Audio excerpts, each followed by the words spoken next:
recepcionada aqui por essa comissão, que de uma forma ou de outra atrapalha a vida dessas crianças e adolescentes.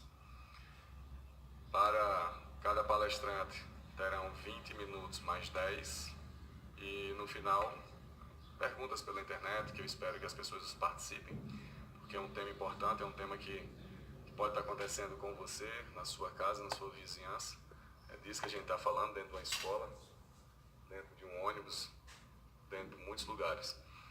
Então é bom que você participe, principalmente os educadores, para a gente, de uma forma ou de outra, como eu já disse, dar soluções para esse problema, se aproximar de uma solução definitiva. Com a palavra, a senhora delegada Paula Mari Albuquerque.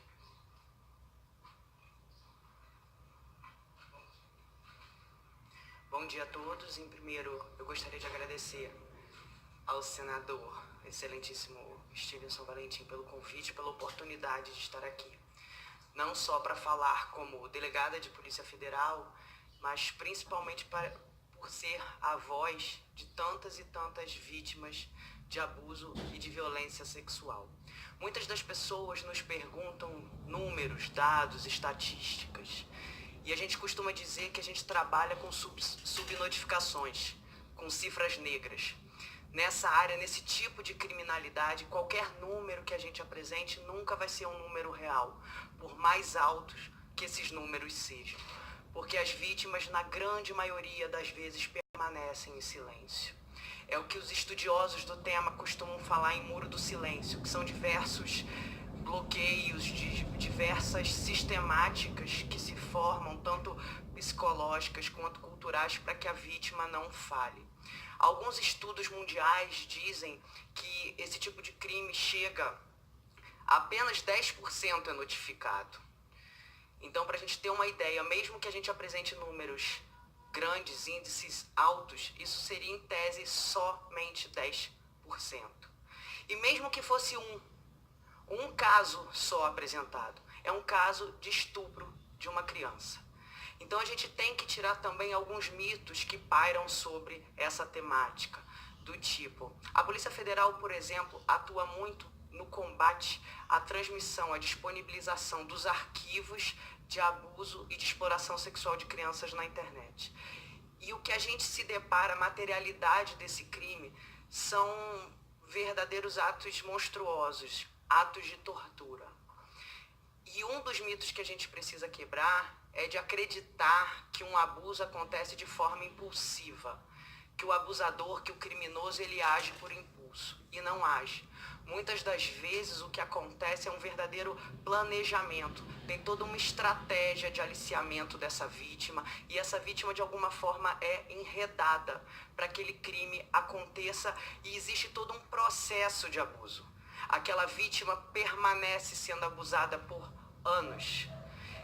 Eu recebo muitas comunicações de vítimas que querem conversar, que querem relatar os horrores que eles passaram.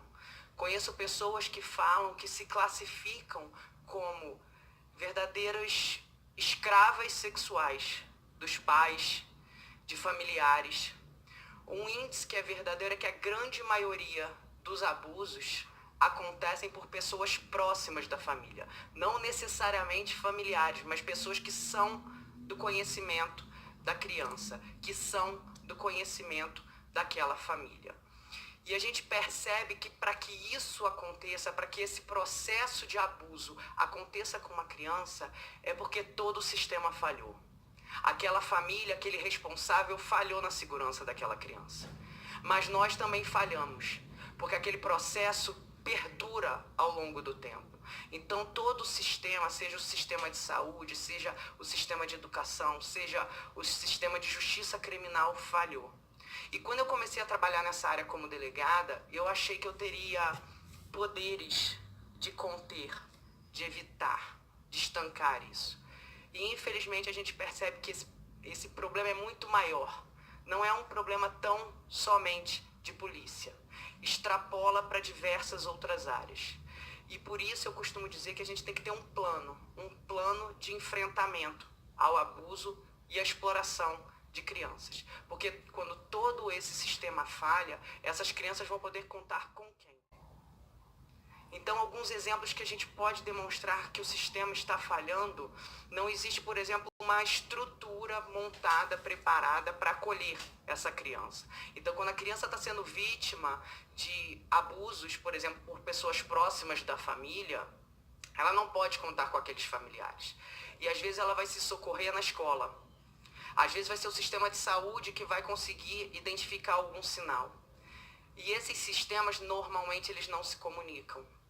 Normalmente falta algum tipo de capacitação desses profissionais que estão na ponta, que seriam os primeiros a estarem habilitados a identificar algum tipo de abuso. Uma outra questão que é extremamente importante é a constatação que a gente faz na prática, no dia a dia, em que a imensa maioria desses tipos de criminosos, eles são contumazes. Esse ato não acontece uma única vez. Então é muito comum que ele seja preso, que ele responda, que ele seja condenado, que ele cumpra a pena. E tão logo ele é posto em liberdade, ele volta a cometer os mesmos crimes. Não é raro que a gente consiga prender um criminoso por mais de uma vez na prática delitiva. Tivemos já diversos casos, muitos dos quais a gente não pode comentar porque tramitam em sigilo, mas esse não prejudica em nada as investigações, que o criminoso ele foi preso em flagrante por estuprar uma menina de 5, 6 anos de idade, foi condenado, cumpriu 4 anos de pena no regime fechado. Tão logo ele foi posto em liberdade, uma pessoa condenada por estupro de vulnerável, quando é colocada em liberdade, vai procurar emprego onde? Exatamente, numa escola creche. E principalmente hoje em dia que nós temos escolas, creches que são inclusivas, que a gente tem crianças portadoras de necessidades especiais. E num dos grupos com os quais ele conversava com outros criminosos, com os quais eles trocavam material, ele dizia que ele estava na Disneylândia, que ele estava num verdadeiro parque de diversões. Porque além dele se divertir, ele ganhava para estar ali. E outra prática também comum nisso, porque é um tema que, muito embora cause grande aversão a todo mundo, ninguém fala, ninguém comenta. Ninguém tem a coragem de trazer essa discussão à tona. Então, em escolas, por exemplo, é uma prática comum quando um diretor de uma escola identifica algum funcionário, algum professor que está abusando de alguma forma de uma criança, qual é a solução que ele apresenta? Ele despede o funcionário, assim ele não tem problema para a escola dele, e esse criminoso continua a praticar o crime em outra escola, e outra escola, e outra escola. Então isso é muito mais comum do que a gente imagina. E como a Polícia Federal trabalha, como eu falei, com os arquivos de vídeo, de imagem, a gente tem acesso às verdadeiras torturas, aos verdadeiros horrores aos quais essas crianças são submetidas. E ninguém fala sobre isso, ninguém aborda o assunto. E muitas das vezes, inclusive em audiência, quando a gente está perante a justiça, fica se questionando, o criminoso compartilhou 3.822 vídeos. Não foram 3.822 vídeos. Foram 3.822 estupros de crianças diferentes. Me perdoem as expressões que eu vou usar, não muito técnicas, mas eu prefiro ser realista para a gente saber com o que a gente está tratando. A quantidade de crianças de 3, 4 anos de idade que não tem mais pré-anal, que não tem contração no esfíncter, que morre por conta de rompimento de órgãos internos, que tem às vezes a vagina dilacerada por conta de sexo anal e diversas outras práticas. Então, quando a gente fala de abuso sexual de crianças, de adolescentes, a gente tem casos de bebês, de fralda, de chupeta. Como que a gente vai conseguir identificar, por exemplo, que uma criança dessa está sendo abusada? Quais são as consequências na vida de uma criança dessa? E quando essa criança está sendo abusada, a gente pode afirmar com toda certeza que aquele sistema que está em torno dela, que seriam os ditos responsáveis, familiares, todos eles falharam. E com quem que essas crianças vão poder contar? Muitas das vezes, profissionalmente, eu me sinto frustrada. Eu ouço uma vítima, A gente consegue a condenação de um criminoso, só que eu sinto que o trabalho não terminou ali. Muito pelo contrário. O trabalho começou ali, porque é na delegacia de polícia que o caso é revelado. Então eu acredito que uma das primeiras ferramentas, uma das primeiras armas que a gente pode ter é a informação. Não adianta, muitas das pessoas acreditam que vão estar protegendo uma criança sendo silente, não falando sobre o tema, não abordando o assunto da maneira que ela merece e precisa ser abordada. Não é falar sobre práticas sexuais com criança. Não é isso que eu defendo. Mas a gente tem que prestar esclarecimentos, informação para a criança. Da mesma forma que a gente ensina, por exemplo, para uma criança não colocar o dedo na tomada, que pode se machucar, e diversas outras coisas, a gente tem que dar orientação, porque a informação continua sendo a melhor e maior arma para a gente. E o silêncio não protege a criança, o silêncio protege o criminoso. O silêncio perpetua o ciclo de violência. E toda vez que a gente identifica um caso de abusador, a gente vê que o número de vítimas vai crescendo à medida em que a gente vai aprofundando as investigações. E por vezes a gente vê que é quase que um poço sem fundo. Quanto mais a gente cava, mais a gente encontra. E outra dificuldade com a qual a gente esbarra é, muitas das vezes, o ato, a violência, ela não deixa marca, ela não deixa testemunha. E ela vem à tona anos depois. Já tive casos de vítimas que começaram a ser abusadas sexualmente aos 4 anos de idade. E essa vítima foi ser ouvida aos 18. Como é que a gente consegue, e essa também é uma das dificuldades, por isso que eu insisto em dizer que não se trata, a solução não se trata só de política criminal, que a gente tem que atacar também em outros frontes. Mas, por exemplo, identificado que essa vítima foi vítima de violência sexual por tantos anos, por um período tão longo, como é que a gente vai conseguir quantificar o crime? Quantos crimes aconteceram? Por quanto tempo? Não é uma tabela matemática, a criança não tem anotado, olha, eu era estuprada às segundas, quartas e sextas, às terças e quintas acontecia isso e aos sábados aquilo. Então, toda essa dificuldade que a gente tem de reunir provas acaba por fazer com que o criminoso sempre responda a quem dos seus crimes. Então, eu acredito que como formas de solução, por exemplo, a gente deveria ter um plano de enfrentamento a violência sexual. Não adianta a gente ficar levantando bandeira de criar mais crimes, de aumentar pena. É importante? É. Outras modalidades podem ser previstas como crime? Sim.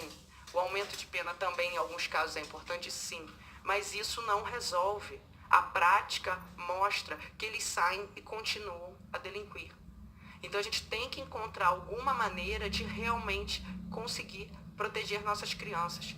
E, por exemplo, quando o abuso acontece por pessoas próximas da família, quando os demais familiares são coniventes, o que a gente faz com aquela criança? Leva aquela criança para onde? Um sistema que é criado para pensar e se preocupar tão somente com os direitos dos condenados, dos investigados, é um sistema que foi feito para falhar.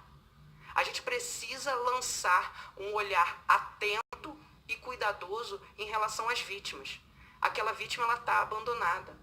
E estudos também demonstram que quando uma criança foi vítima de abuso, a possibilidade dela ser revitimizada é muito maior. Porque os vínculos, os laços delas, os limites delas já foram rompidos. Então a gente tem casos que são realmente verdadeiras monstruosidades que acontecem e você não sabe como estancar aquilo. Uma outra situação que precisa ser revista, por exemplo, a questão da folha de antecedentes criminais. A folha de antecedentes criminais nacional nem sempre se comunica com as estaduais. Então, por vezes, se um criminoso foi condenado, cumpriu pena em determinado estado, foi condenado pela justiça estadual, pode constar na FAQ dele alguma anotação. E muitas das vezes não vai constar na FAQ em âmbito nacional. Então ele vai trazer a FAQ dele em âmbito nacional e vai conseguir um emprego numa escola. E vai ser cuidador de criança. Então a gente tem que pensar quais ferramentas que a gente pode lançar mão para conseguir proteger essas crianças. Porque, como eu disse, todo o sistema falhou. Então, casos, por exemplo, que são relatados, eu percebo também pelas palestras que ministro, que as pessoas que atuam na ponta, por exemplo, na área de saúde, na área de educação, não têm uma capacitação adequada. Eles, por vezes, identificam que um abuso está acontecendo e eles não sabem a quem eu comunico, o que eu faço. Eu atuo no Rio de Janeiro. Lá é muito comum as áreas de risco. O que a gente pode exigir de um profissional que atua, por exemplo, numa escola de uma comunidade, num hospital numa comunidade, em que ele identifica que aquela criança está sendo vítima de abuso? A quem ele deve comunicar? O que ele deve fazer? Porque muitas das vezes o responsável que leva aquela criança não quer notificar, pelos mais diversos motivos. Por medo, por estar sendo conivente. As histórias são as mais inacreditáveis. A quantidade que a gente tem de crianças que relatam, por exemplo, teve uma que começou a fazer um tratamento psicológico e a psicóloga, ela era abusada pelo o próprio pai biológico. E a psicóloga tinha certeza que ela ia narrar toda a dificuldade, todo o medo, toda a raiva, todos os sentimentos ruins que ela nutria em relação ao pai. E ela começou a falar da relação com a mãe. E aquilo chamou a atenção da psicóloga. E a psicóloga identificou qual era o problema. Todo dia quando a mãe chegava do trabalho, que o pai estava trancado no quarto, estuprando a filha, e a mãe sabia, a mãe chegava na ponta do pé, não acendia a luz, não fazia barulho e deitava quieta no sofá, para não interromper aquilo, para não ter que tomar providência. Então, por mais absurdo que isso possa parecer aos senhores, isso é muito comum. Ou então crianças, adolescentes que às vezes narram, de alguma forma, ela se sente inserida numa família. A violência acontece? Acontece, mas ela nutre sentimentos bons também por aqueles familiares. A criança fica confusa. E aí você identifica que o abuso está acontecendo por pessoas próximas da família, você tira aquela criança da família e você leva para onde? Muitas das vezes, policiais militares recebem essa notificação de que um abuso está acontecendo em alguma casa e eles retratam isso. O que a gente faz? Pega a criança e leva para onde? A questão na delegacia para se resolver é fácil. Você ouve todo mundo e manda todo mundo embora. Mas aquilo, para mim, como profissional, me gera uma angústia, me gera uma frustração que eu sei que eu não estou resolvendo o problema. E aquela criança vai voltar para aquele ambiente. Então a gente tem que repensar algumas medidas. Uma outra sugestão, se a gente tivesse uma espécie de julgamento mais ágil, mais célere, em sistema de urgência para proteger essas crianças. A criação, por exemplo, tem um projeto de lei de um deputado do Rio Grande do Sul, o senhor Maurício, que trata de um banco nacional, de um cadastro nacional com criminosos sexuais. Então seria muito interessante a gente analisar a constitucionalidade desse Banco Nacional, de que forma ele poderia auxiliar, alimentar informações para os órgãos da justiça. A que ponto seria interessante e importante esse banco de dados, por exemplo, uma vez o criminoso já tendo o trânsito em julgado da sua condenação, se essas informações poderiam ou não ser abertas ao público. A que ponto a gente pode, deve ou teria o interesse de saber quem atua com nossas crianças. E um outro mito também que a gente deve quebrar, hoje muitos dos responsáveis se sentem seguros. Não, mas meu filho não sai de casa. Meu filho vive de casa para a escola e está sempre acompanhado. Tá, mas esse filho, essa criança, ele passa o dia na internet.